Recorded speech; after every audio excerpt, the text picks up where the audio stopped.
இவரை குறை சொல்லிவிட்டு அவர் ஆட்சிக்கு வருவது, அப்போது அவர் கலெக்ஷன் கரப்ஷன் கமிஷன் பெறுவது, அவர் ஆட்சிக்கு வந்து கலெக்ஷன் கரப்ஷன் கமிஷன் பெறுவது.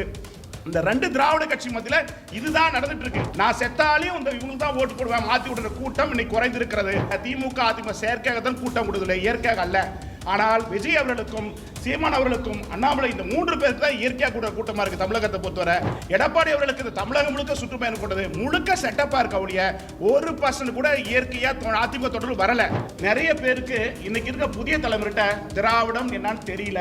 எப்பவுமே பாஜக தீண்ட தகாத கட்சி, பாஜக தமிழர் ஆகாது அப்படின்னு சொல்லிட்டு சொல்றாங்க. இது மக்கள் மத்தியில் இரிட்டேட்டா இருக்கும். இந்த ஆய்வு நடுநிலையாகவும் நம்பகத்தகுந்த வகையிலும் மக்களை அணுகி மக்களுக்கான அரசியல் புதற்காக முன்னெடுக்கப்பட்ட ஆய்வு. வருகிற 2020 சட்டமன்ற தேர்தல் எப்படி இருக்க போகிறது, யாருடன் கூட்டி இருக்க போகிறது, விஜய் எப்படிப்பட்ட தாக்கத்தை உருவாக்குகிறார், மற்ற ஏனைய அரசியல் செயல்பாடுகள் குறித்த கலாய்வுகள் முன்னெடுக்கப்பட்டது. அதன் அடிப்படையில் தரவுகளை உங்களிடம் விளக்க கண்டிருக்கேன். இது சம்பந்தப்பட்ட கேள்விகள் முடித்த பிறகு நிறைய கேள்விகள் கேட்கலாம், பதில் சொல்ல கடமைப்பட்டிருக்கேன். 2021 சட்டமன்ற தேர்தலில் கொடுத்த தேர்தல் வாக்குறுதிகளை திமுக அரசு நிறைவேற்றியுள்ளதா? ஆம் என்ன சொல்லக்கூடியவங்க 25%, ஓரளவுன்னு சொல்லக்கூடிய 17%, நிறைவேற்றப்பட்ட சொல்லக்கூடிய 47%, காசோ என்று 11% சொல்லப்பட்டிருக்காங்க. தமிழக முதலமைச்சர் திரு மு.க. ஸ்டாலின் அவர்கள் பொறுப்பேற்று 4.25 ஆண்டுகள் ஆகியுள்ள நிலையில் அவருடைய செயல்பாடுகள் குறித்து தமிழக மக்களிடம் என்ன நினைக்கிறீங்க அப்படின்னு கேட்கிற போது நன்றுங்க நல்லா இருக்கு அப்படின்னு சொல்லக்கூடிய 37%, சரியில்லைங்க சொல்லக்கூடிய 54%, காசோ கருசோல விருப்பனை சொல்லுங்க 99% சொல்லியிருக்காங்க. அண்ணாமலை மாநில தலைவர் பொறுப்பிலிருந்து மாற்றப்பட்டதால் பாஜக தொண்டர்கள் மத்தியில் அதிருப்தி உள்ளதா? ஆம் 54% பேர் அதிருப்தி இருக்காங்க. இல்லைன்னு சொல்றவங்க 16%, ஓரளவு 19%, காசோ 11% சொல்லியிருக்காங்க. தமிழினின் தலைநிமிர தமிழின் பயணம் என்ற தலைப்பில் பாஜக தலைவர் நயனா நாகேந்திரன் அவர்களின் சுற்றுப்பயணம் வாக்காளர்களிடையே தாக்கத்தை ஏற்படுத்தியுள்ளதா அப்படின்னு கேட்கிற போது ஆமன் சொல்லக்கூடிய 9%, இல்லைன்னு சொல்லவங்க 78% சொல்லியிருக்காங்க. அவருடைய சுற்றுப்பயணம் தமிழ் முழுக்க சென்ற போது என் மக்கள் அண்ணாமலை சென்ற பயணத்திற்கும் இதற்கும் என்டையர் மாறுபட்டிருக்கிறது. என் மக்களுடைய பயணம் அண்ணாமலைக்கு இயற்கையாக கூடப்பட்ட கூட்டம். இது நயனா நாகேந்திரன் அவர்கள் சுற்றுப்பயணம் மேற்கொண்ட போது அதிமுக தொண்டர்கள் சேர்ந்த போது கூட மிகப்பெரிய லெவலே ஒரு வரவேற்போ வாக்களிக்கப்பட்ட உணர்வுகளை தாக்கத்தை கூட ஏற்படாத சூழல் இருப்பதனால இல்லைன்னு சொல்லக்கூடியவங்க 78%, காசோ 13% சொல்லப்பட்டிருக்காங்க. அதிமுக பாஜக கூட்டணி உருவாதால் இந்த கூட்டணி பொது வாக்காளர் மத்தியில் வரவேற்பு உள்ளதா? அதிமுக பாஜக கூட்டணி போன பாராளுமன்றத்தில் உருவாக்கப்படல, இந்த முறை உருவாகி இருக்குது. அதனால இவங்க ஆட்சி மாற்றம் வருவதற்கு வாய்ப்பு இருக்கிறதா, ஒரு எழுச்சி வருவதற்கு வாய்ப்பு இருக்கிறதா, இந்த கூட்டணி பத்தி மக்கள் மத்தியில் என்ன பாருன்னு நினைக்கிற கேள்வி கேட்கிற போது வரவேற்புன்னு சொல்லக்கூடிய 27%, இல்லைன்னு சொல்லக்கூடிய 41%, ஓரளவுன்னு சொல்லக்கூடிய 19%, காசோ என்று 13% சொல்லப்பட்டிருக்காங்க. விஜயின் தாவேக கட்சி எந்த கட்சியின் வாக்களை அதிகம் பிரிக்கிறது? முதல் 5 இடத்தை பிடிக்கும் கட்சி என்று பார்க்கிற போது திமுக முதலிடத்திலும், பிசிக 2ஆம் இடத்திலும், அதிமுக 3ஆம் இடத்திலும், பாஜக பாமக 4ஆம் இடத்திலும், நாதாக 5ஆம் இடம்.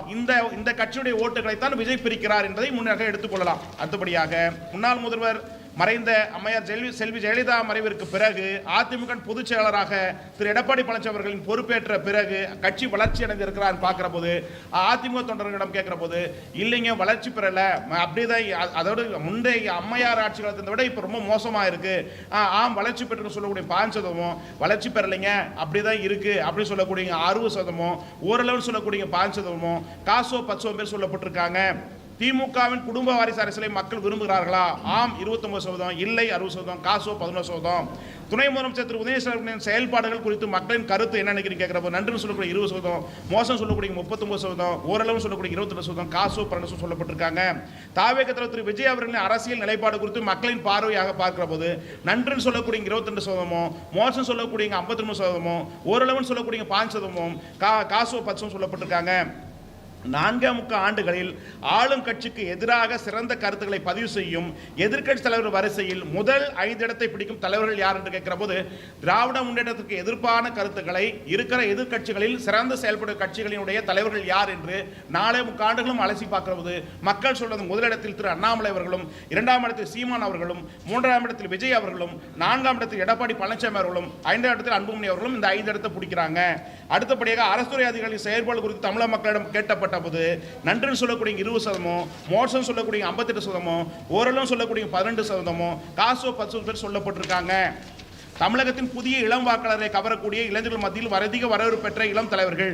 கிட்டத்தட்ட வருகிற சட்டமன்ற தேர்தலை தோராயமாக பார்க்கிற போது 1,40,00,000 வாக்காளர்கள் 25 வயதுக்குட்பட்ட வாக்காளர்கள் வருவதற்கு வாய்ப்பு இருக்கிறது. அவர்கள் இளம் வாக்காளர்கள் யாருக்கு அதிக வாக்களிக்க வாய்ப்பு பார்க்கிற போது முதலிடத்தில் விஜய் அவர்களும், 2வது இடத்தில் அண்ணாமலை அவர்களும், 3வது இடத்தில் உதயநிதி அவர்களும், 4வது சீமான் அவர்கள் வருகிறார். தமிழகத்தில் இளைஞரிடம் போதைப் பொருள் நடமாட்டம் அதிகரித்தை தமிழக அரசு காவல்துறை கட்டுப்படுத்துகிறதா? ஆம் 18%, இல்லை 72%. இது ரொம்ப பெரிய பிரச்சனையா இருக்குங்க. தமிழகம் முழுக்க கிராமங்கள் தோறும், பட்டிகள் தோறும் கஞ்சா கடுமையா போதை உட்பட்டு இளைஞர்கள் வேலை வாய்ப்பு இல்லாமல் ரொம்ப பாதிக்கப்பட்டிருக்காங்க. இந்த பேட்டியின் மூலமாக, இந்த கலாவின் மூலமாக தமிழக முதலமைச்சருக்கு ஒரு வேண்டுகோள் வைக்கிறேன். காவல்துறை கிடுப்படி பிடித்து தமிழகம் முழுக்க இருக்கிற அந்த இளைஞர்களுடைய வாழ்க்கை சினாம ஆக்குறது. இந்த ஒரு விஷயத்துக்காக தமிழமைச்சர் கருணை காட்டி ஒரு சிறப்பு குழுவை அமைத்து இந்த போதை தடுப்பு பிரிவை அடுத்த கட்ட நடவடிக்கை கொண்டு சென்று நடவடிக்கை எடுத்தால் சிறப்பாக இருக்குன்னு நான் தெரிவிக்கிறேன். ஏன்னா ஒட்டுமொத்த மக்களும் அஃபென்ஸ் ஆகிறதுக்கு முதல் காரணமே இந்த போதை தான்.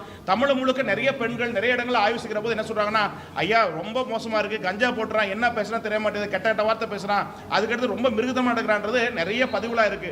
ஆகவே என்னன்னா தமிழக முதலமைச்சர் இந்த இது இந்த ஆட்சியில் போன ஆட்சி இருக்கு, அதிமுக திமுக 2 ஆட்சியிலுமே இந்த போதை கட்டுப்படுத்தல தவறப்பட்டிருக்காங்க. ஆகவே தயவு செய்து திராவிட கட்சிகள் இந்த போதை விஷயங்களை கொஞ்சம் கட்டுக்குள்ள கொண்டு வந்தா நாட்டில் அஃபென்ஸ் ஆகிறது நிறுத்தப்படும். ஆகவே இது மிகப்பெரிய ஒரு தாக்கமா இருக்கு தமிழகத்தில். இது தேர்தல் அரசியல் மிகப்பெரிய பாதிப்பு ஏற்படுத்தும். இன்னும் நிறைய அஃபென்ஸ் உருவாகிறதுக்கு வாய்ப்பு இருக்கிறது. இது எச்சரிக்கையாக எடுத்துக்கொண்டு வருகிற காலகட்டத்தில் முதலமைச்சர் அவர்கள் விழிப்புணர்வு எடுத்துக்கொண்டு இந்த போதை தடுப்பு பிரிவை இன்னும் விரிவுபடுத்தி புதிய விதமான புத்துணர்வு பெற்று இந்த தமிழகத்தை போதையில்லாத மாநிலமாக உருவாக்கிட வேண்டும் என இந்த எங்கள் ஆய்வு மூலமாக வேண்டுகோளாக வைக்கப்படுகிறேன். அடுத்தபடியாக சீமான் அவர்களின் தமிழ் பேச்சு மற்றும் போராட்டங்கள் வரவேற்பு பெற்றுள்ளதா? ஆம், வரவேற்பு 30%, வரவேற்பில் 30%, ஓரளவு 25%, காசோ 10% சொல்லப்பட்டிருக்காங்க. அண்ணாமலை அவர்கள் தமிழக நலன் சார்ந்து தனி கட்சி தொடங்கினால் சிறுபான்மையினர் மக்களிடையே போதிய வரவேற்பு பெற்றுள்ளதா? அதாவது அண்ணாமலை அவர்கள் 2-3 மாதங்கள் முன்பு தனி கட்சி விவாதங்கள் எழப்பட்ட போது, அந்த ஆய்வு எடுக்கப்பட்ட போது இது எப்படி சாத்தியக்கூறாரு? இந்து மக்களிடம், கிறிஸ்துவ மக்களிடம் உண்மை ஒரு ஆதரவு, ஏன்னா பாஜக சேர்ந்த தலைவராக இருப்பதால கிறிஸ்டின் முஸ்லீம் மக்களிடம் ஆதரவு இருக்கா இல்லைன்ற ஒரு தரவுகள் எடுக்கப்பட்ட போது கிறிஸ்டின் முஸ்லீம் மக்கள் என்ன சொல்றாங்க, பாஜக இருக்கிறத விட்டு வெளியில் வந்தா கூட நாங்கள் ஆதரிப்போம், மக்கள் எடுத்துக்குவோம், பாஜக நாங்கள் ஆதரிக்க மாட்டோம் சொல்றாங்க. அப்புறம் கிறிஸ்டின் முஸ்லீம் மக்களிடம் வரவேற்பு இருக்கிறது, ஆனால் பாஜக இருந்தால் இல்ல, பாஜக வெளியே வந்தால் அண்ணாமலைக்கு வரவேற்பு அந்த சொல்லப்படுறாங்க. அப்படி வரவேற்பு 40% சொல்லப்பட்டிருக்காங்க, வரவேற்பில் 30% சொல்லப்பட்டிருக்காங்க, காசோ 22% சொல்லப்பட்டிருக்காங்க. இந்த கொஸ்டின் எதுக்காக எழப்பட்டதுன்னா, நாங்கள் ஆய்வு எடுக்கின்ற போது அப்போது பரபரப்பாக தனி கட்சி தொடங்குறார் என்ற ஒரு செய்தி பரவப்பட்டதனால் அது உண்மையிலே எப்படி விஜய்க்கு நாங்கள் அப்போ எடுத்தோம் எப்படி இருக்குன்னு சொல்லி அந்த போன பாட்டில் ஆய்வில் விட்டப்பட்ட இந்த ஆய்வில் என்னன்னா எடுக்கிற போது இந்த அண்ணாமலை பற்றி வந்ததால இந்த கொஸ்டின் வைக்க வேண்டியதாச்சு.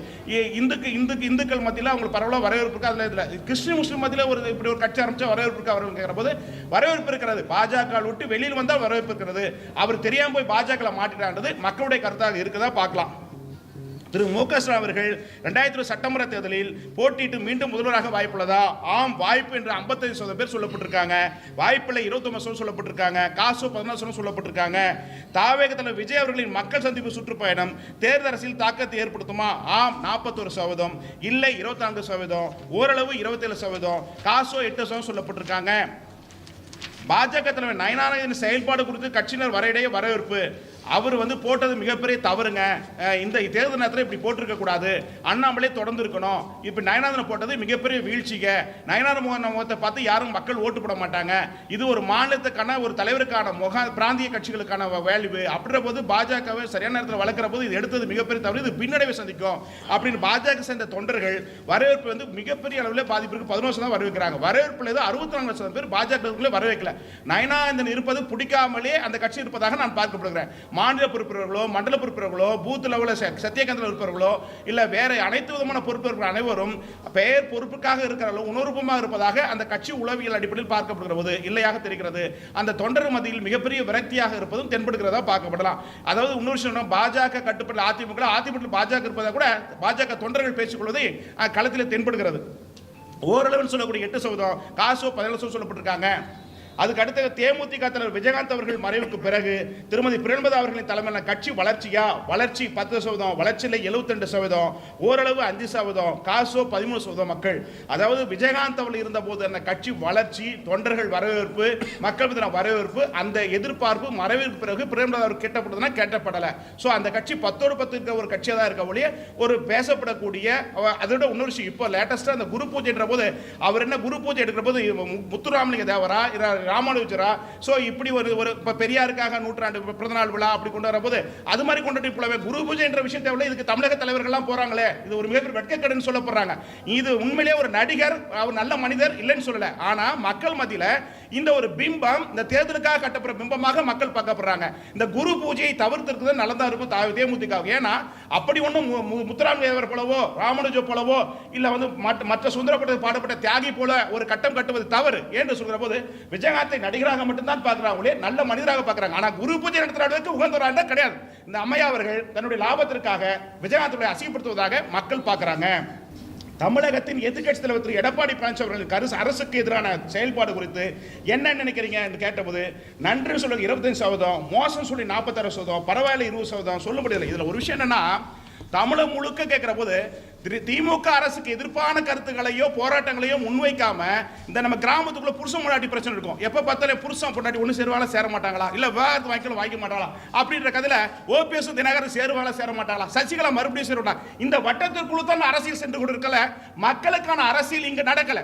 அரசியல் மக்கள் சொன்னா அரசியல் என்பது மக்களுடைய ஏழை எளிய மக்களுடைய பிரச்சனைகளையும் உரிமைகளையும் யார் ஒரு எடுத்து முன்னெடுக்கிறாரோ அதுக்காகத்தான் அரசியல். ஆனால் இங்க அரசு என்ன எடுக்கிற சொல்கிற போது இவரை குறை சொல்லி விட்டு அவர் ஆட்சிக்கு வருவது, அப்போது அவர் கலெக்ஷன் கரப்ஷன் கமிஷன் பெறுவது, அவர் ஆட்சிக்கு வந்து கலெக்ஷன் கரப்ஷன் கமிஷன் பெறுவது, இந்த ரெண்டு திராவிட கட்சி மத்தியில இதுதான் நடந்துட்டு இருக்கு. இந்த மாற்றம் என்று மக்கள் மத்தியில கிட்டத்தட்ட அதாவது 40 வயசு 45 50 வயசுக்குள்ள 35ல 50 வயசுக்குள்ள வர சட்டமன்ற தேர்தலில் கிட்டத்தட்ட 48% ஓட்டு போட போறாங்க.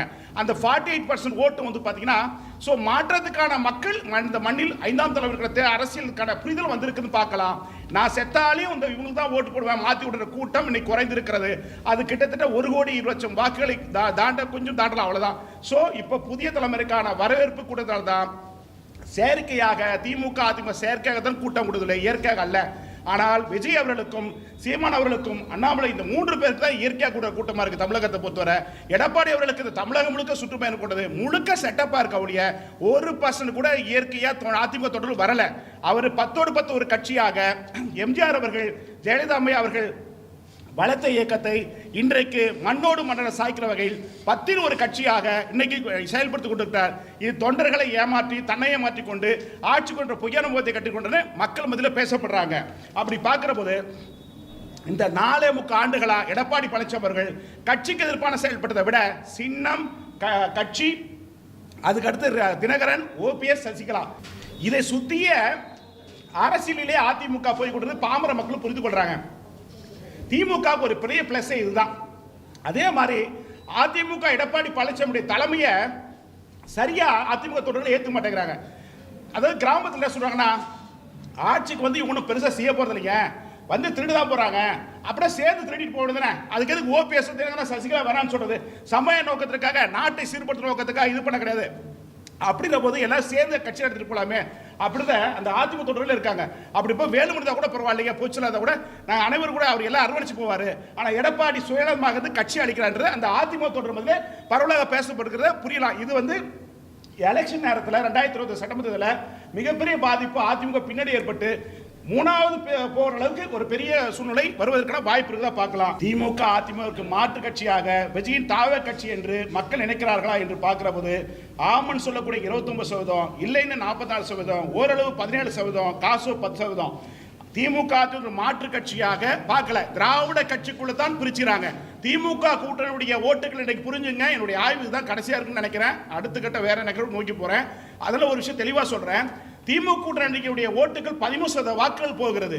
திமுகவிலிருந்து திமுக கூட்டணியில் இருக்கிற விசிக ஓட்டு பாதி ஓட்டு தாவைக்கு போகுது. விஜய் கொண்டு தானா அங்க வந்துடல. சோ இந்த கட்சிகள் இருந்தாலும் ஓட்டு ஷேரிக்காது. அதிமுக ஓட்டுகள் விசிக ஓட்டுகள். ஆனா இதுல நாம் தமிழ் ஓட்டே போல. எல்லாரும் என்ன சொல்றாங்க, நாம் தமிழ் ஓட்டு போற கிடையாது. 2020 சட்டமன்றத்தில் திமுக அதிமுக மாற்று நோக்கத்திற்காக சீமான் கூட போட்டப்பட்டாங்க ஒழிய விஜய் குரூப்ல இருந்து போல. ஏன்னா சீமான் வந்து தமிழ் மொழி தேசியம் அந்த பேச்சுக்களால் ஈர்க்கப்பட்ட ஒரு கூட்டம். அந்த கூட்டம் விஜய் கூட்டம் போற கூட்டம். விஜய் கூட்டம் வந்து கொள்கை கோட்பாடு எதுவுமே இல்லாத முகத்தை பார்த்து இருக்கிற ஒரு அரசியல் புரிதலாக ஒரு கூட்டம். இந்த கூட்டம் லாங் டைம் பாலிடிக்ஸ்க்கு ஒத்துறாது. 26 31 என்றைக்கும் விஜய் அவர்கள் முதலமைச்சர் ஆவதற்கு வாய்ப்பே இல்லை. அதை இன்றைக்கு இந்த நம்பி இருக்கிறவர்கள் தெளிவாக புரிந்து கொள்ளுங்க. இந்த திராவிடங்களை தாண்டி தாவேக்கு ஆட்சி பிடிப்பது கடினம். அதே மாதிரி இந்த ரெண்டு கட்சிக்கும் திமுக அதிமுக ரெண்டு கட்சிக்கும் தாவே கட்சி என்று மக்கள் நினைக்கிறார்கள். ஆம் சொல்லுங்க 29%, இல்லைன்னு 46%, ஓரளவுன்னு 17%, காசோ 10. இந்த ரெண்டு கட்சி மூணு கட்சியுமே திராவிட சித்தாந்தத்துக்குள்ள ஓட்டுகளை பிரிச்சுறாங்களே. நீட்டை ஆதரிக்கிறாங்களா? நீட்டை இவர் ஆதரிக்கிறாங்க. ஸோ அகேன்ஸ்ட் ஆஃப் பாலிடிக்ஸ் இல்லை. அப்படிங்கிற போது இந்த திராவிட கட்சிக்குள்ளதான் ஓட் ஷேரிங் ஆகாத ஒழிய மற்றபடி வெளியிலிருந்து வலசாரியுடைய ஓட்டுகள் பெறுவதற்கான சூழ்நிலை தாவேக்காக்கு இல்லை அப்படின்னு புரிஞ்சுக்கலாம் ஈஸியா. அதுக்கடுத்து முன்னாள் முதல்வர் திரு எம்ஜிஆருக்கு நிகரான தலைவராக திரு விஜய் அவர் மக்களை பார்க்கிறார்களா என்று பார்க்கிற போது அதுக்கு நிகரான ஆளு இவர் இல்லைங்க. அவருடைய காலகட்டங்கள் அவருடைய சூழ்நிலைகள்லாம் வேறு, இவருடைய சூழ்நிலை வேறு. எல்லா நடிகரும் கூடுகிற கூட்டமாக தான் இவர் கூடுத ஒழிய அது கொள்கை கூட்டமாகவோ கோட்பாடுக்காகவோ நாட்டின் வளர்ச்சிக்கான கூட்டமா அல்ல. இது அரசியல் புரிதல் இல்லாத, தொலைநோக்கு பார்வை இல்லாத ஒரு கூட்டமாக இருக்கிறது. இந்த கூட்டம் திடீர்னு நீரோட இல்லாம போயிடும். மழை திடீர்னு வந்து ஆத்துல போற மாதிரி ஆத்துல போற மாதிரி இது ஒரு இந்த எலெக்ஷனுக்கான ஒரு பிம்பம் வருங்களே. லாங் டைம் பாலிடிக்ஸ் வந்து தாவேக்க தேராத கட்சியா தமிழ்நாட்டில் எடுத்துக்கொள்ளலாம். அப்படி பார்க்கிற போது எம்ஜிஆருக்கு நிகரானதாக விஜயை மக்கள் பார்க்கப்படல. எம்ஜிஆரையும் இன்றைக்கு பார்க்கிற விதம் வேறு, விஜயை பார்க்கிற விதம் வேறு. அப்படி பார்க்கறது ஆம் என்று சொல்லக்கூடிய 5%, அது கூட குறிப்பா அதிகமாக விஜய் சார்ந்தப்பட்ட ஆட்கள் தான் சொல்லப்படுறாங்க ஒழிய மற்ற காமன் பீப்புள் கேட்கிற அப்படி விஜய் பெருசா தாக்கமெல்லாம் இல்லை. ஸோ அப்படி போது 15% ஆம்னு சொல்லி, இல்லைன்னு சொல்லி 59%, ஓரளவு சொல்லி 17%, காசு 12% சொல்லப்பட்டிருக்காங்க. திராவிட மாடல் என்கிற சொல் தமிழக மக்களும் சென்றடைதா என்று கேட்கிற போது நிறைய பேருக்கு இன்னைக்கு இருக்க புதிய தலைமுறைகிட்ட திராவிடம் என்னன்னு தெரியல. இளைஞர்கள், பெண்கள், குறிப்பாக தந்தை பெரியார் பிறந்த ஈரோடு மாவட்டத்தில் இருக்கிற மற்ற ஏனைய மாவட்டங்களில் இருக்கிற அனைத்து மாவட்டங்களும் இளைஞர்கள்கிட்ட அரசியல் பற்றிய விழிப்புணர்வு மிக குறைவாக இருக்குது. திராவிட மாடலை பற்றிய விழிப்புணர்வு கட்சி கூட்டணிக்குள் இருக்கிறவர்களுக்கு தான் புரிதல் இருக்க ஒழிய சாமானிய மக்களுக்கும் சாமானிய இளைஞர்கள் இளம்பெண்களுக்கு புரிதலான குறைவாக இருக்கு. திராவிடம் சொல் இந்த இது புதிய தலைமுறைக்கான சொல் புரிதல் இல்லாமல் இருக்கிறது. அப்படி பார்க்கிறப்ப திராவிட மாடல் என்கிற சொல் தமிழக மக்களும் சென்றுள்ளதா என்று பார்க்கிறபோது ஆம் 27%. திமுக கூட்டணி திமுக சார்புடன் சென்றடையதா எடுத்துக்கலாம் 27%. இல்லைன்னு சொல்லி 41%, ஓரளவுன்னு சொல்லி 23%, காசு 9% சொல்லப்பட்டிருக்காங்க. திமுக அரசு தொடர்ந்து பாஜகவை எதிர்ப்பு அரசியலை தமிழக மக்கள் மத்தியில் முன்வைக்கிறாங்க. எப்பவுமே பாஜக தீண்டத்தகாத கட்சி, பாஜக தமிழராகாது அப்படின்னு சொல்லிட்டு சொல்றாங்க.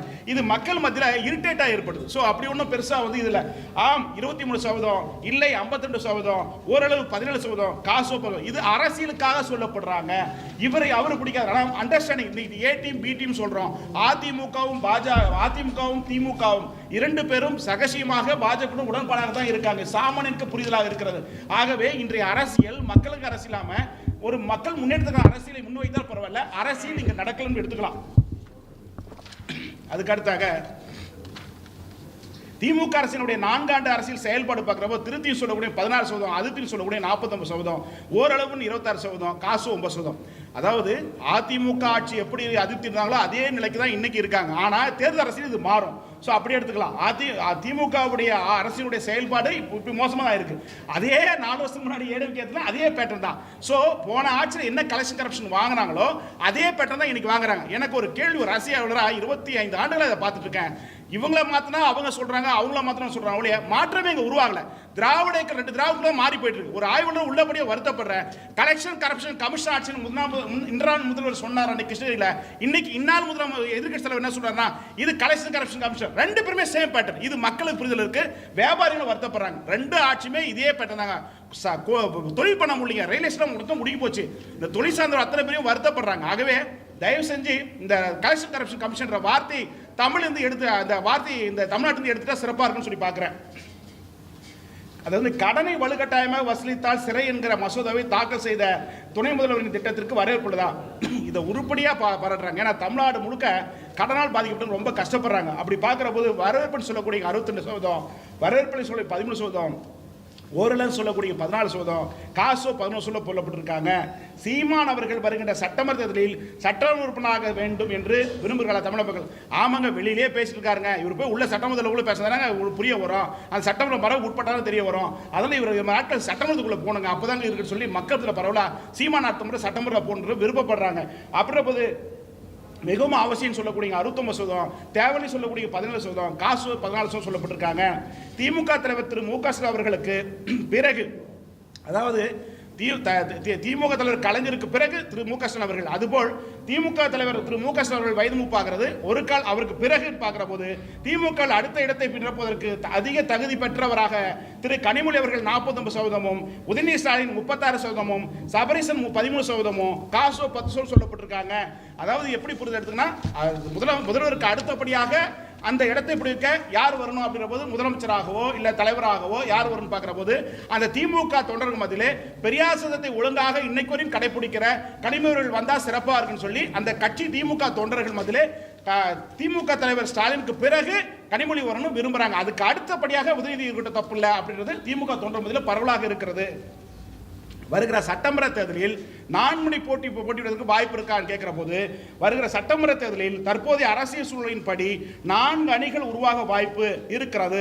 பொதுவாக தற்போதைய அரசியல் சூழ்நிலையை உற்று நோக்கும் போது வாக்கள் சிதறும். இதனால் திமுக கூட்டணிக்கு சாதகமாக அமையும் என்பது தவறு. திமுக, அதிமுக, தவேக ஆகிய 3 கட்சிகளில் திமுக வலுவான கூட்டணியாக காணப்படுகிறது. அதிமுக மற்றும் தவேக தனித்தனியாக பலமான கூட்டணி அமைந்தால் மும்முனை போட்டியாக நிகழும். நாதாக 4வது இடத்தை பிடிக்கும். தவேக வலுவான கூட்டணி அமைத்தால் 2வது இடத்தை பிடிக்க அதிமுகவுடன் கடும் போட்டியாக இருக்கும். அதாவது தவேக கடுமையான கூட்டணி அமைந்தா திமுக வலுவான கூட்டணி அமைஞ்சா அதிமுக தவேக்குள்ள போயிட்டு தான் இருக்கும் இல்லையா, திமுகவுக்கும் தவேக போட்டியே இருக்காது. ஏன்னா இந்த 2 அதிமுக தவேக்குள்ள போட்டியை தேர்தல் இந்த வர சட்டமன்ற தேர்தலுக்கு முடிய ஆட்சி பிடிப்பது ஏறத்தாழ கிட்டத்தட்ட திமுக உறுதிப்படுத்ததான் எடுத்துக்கலாம். சோ தவேக ஆட்சி பிடிக்கிறது வாய்ப்பு இல்லை. அப்படியே ஒரு கால அதிமுக தவேக 2 பேரும் ஒன்று சேர்ந்தா கூட திமுக தான் பிளஸ் அமையிருக்கு. ஏன்னா பாஜக குழு ஏற்றுக்கொண்டவே அந்த ஓட்டுகள் வராது. ஸோ இந்த திமுக ஓட்டு இப்படி போகுது. அந்த ஓட்டுகளை திமுக ஒழுங்குபடுத்திட்டாங்கன்னா அந்த ஓட்டுகள் மறுபடியும் போகிறது வாய்ப்பு இருக்கு.